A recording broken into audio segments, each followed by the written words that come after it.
Welcome back. What if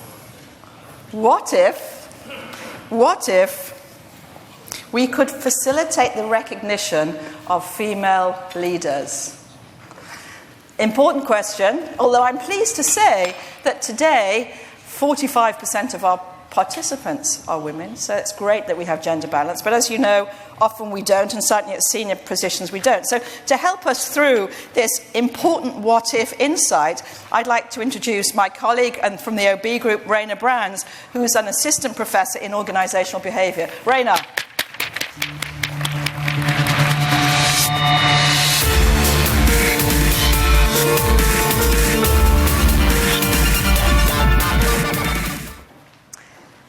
I'd like to start by asking you all to bring to mind the best leader you've ever worked with. So this is somebody who you would have found really inspiring. So this is somebody whose vision for the future touched not only your mind but also your heart, so that you and the people you work with in your team felt really very motivated to deliver this vision. Now, if I was to go one by one and ask everyone in the room whether they were thinking about a man or a woman, what we'd find is that most people are thinking about a man. And the reason why I'm so confident of this is due to a well-known and robust psychological phenomenon known as think manager, think man. And what this means is that our understandings of what it means to be a leader, that leaders are forceful and directive, they have a vision and they're very heroic. These understandings are very much intertwined with stereotypes about men. So that in our minds, there's a really big overlap between what it means to be a man and what it means to be a leader. When we think about women, the characteristics that we stereotypically assign to women, these overlap much less with our concept of leadership. So in our minds, what it means to be a woman and what it means to be a leader, these two things are very distinct. Now, to understand why this creates such a problem for recognizing the potential of women leaders in the workplace, we really have to dive into the cognitive processes that are happening in our minds when we evaluate the leadership potential of the people around us. So we have an understanding of what it means to be a leader. And these are qualities and characteristics that we expect of leaders. And we store these in a neural network of associations in our mind. And when we're asked to evaluate the leadership potential of people in organisations, we compare them to our expectations, and where we find a match, this whole neural network starts to fire.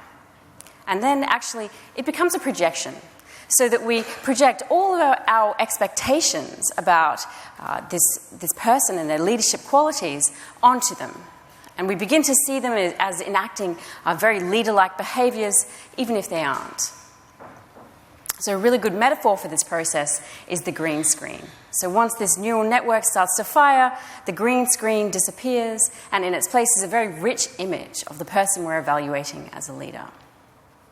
And of course, because our understandings of what it means to be a leader are so closely intertwined with our understandings of what it means to be a man, this matching process is much more likely to occur for men. And of course, when we are evaluating the leadership potential of women, we're just unlikely to see a match. And what this means is that even when men and women act in exactly the same way, and actually we know that as leaders, men and women behave the same and are equally effective, we just don't see this leadership potential in women. And of course, we all know how this plays out at the organisational level. So this is data from an organisation I've worked with, but it could be data from almost any organisation. This is very typical. So we see that at entry level, men and women are equally represented. Once we move into mid-level management roles, we see that men start to outnumber women by about 2 to 1. And then finally, at the most senior level, we see that women make up only 17% of the most senior leaders in organisations. And actually, there's companies doing okay. Some organisations, many organisations, have no women in senior leadership roles. So this think manager, think male process that I've just described tells us a lot about the women who aren't in leadership roles. But when I look at this graph, what fascinates me and the puzzle it presents that drives my research is about the women who are in leadership roles, because they tell us something very important about this think manager, think male process. They tell us that actually this process is malleable, and that sometimes we don't think manager, think male. Sometimes we actually think manager, think woman. So what's going on here? Let's dive in and have a look at one senior woman leader in this organisation, and let's call her Michelle. So we know that Michelle's leadership potential has been recognised. So people in her organisation see her as a really good fit for leadership. And to understand what it is about Michelle that's triggered this recognition, you may think about her qualities as a person. So what are her characteristics and skills? Well, what my research suggests is that our evaluation of her leadership potential is not just driven by her, but also the relationships that we see around her.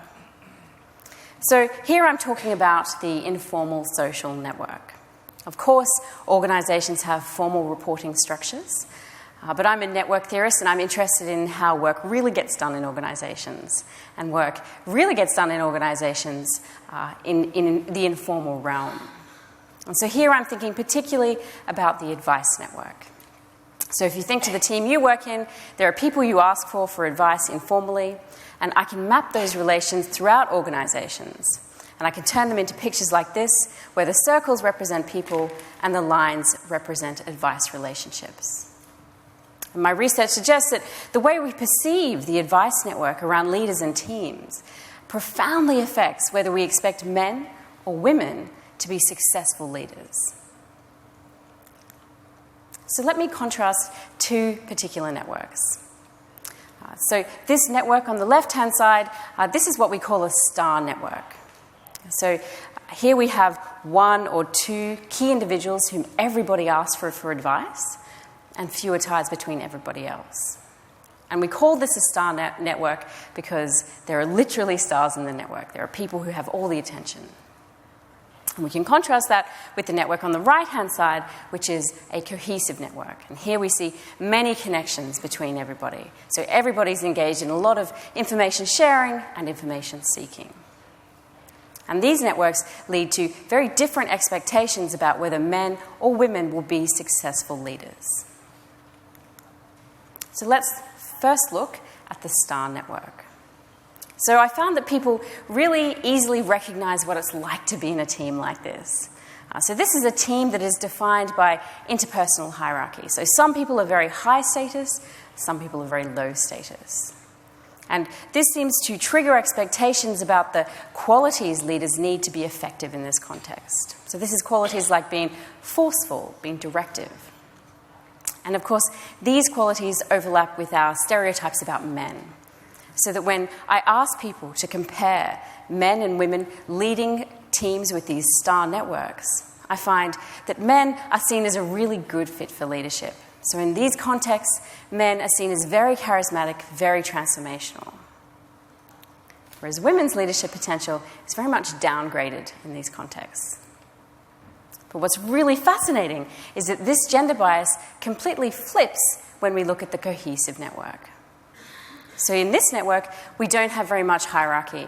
Here, everybody is more or less the same status. And what really defines this network is the complexity of the interpersonal relationships. So here, we think that leaders need to be very good at negotiating, very good at managing relationships, building consensus, being very communally oriented.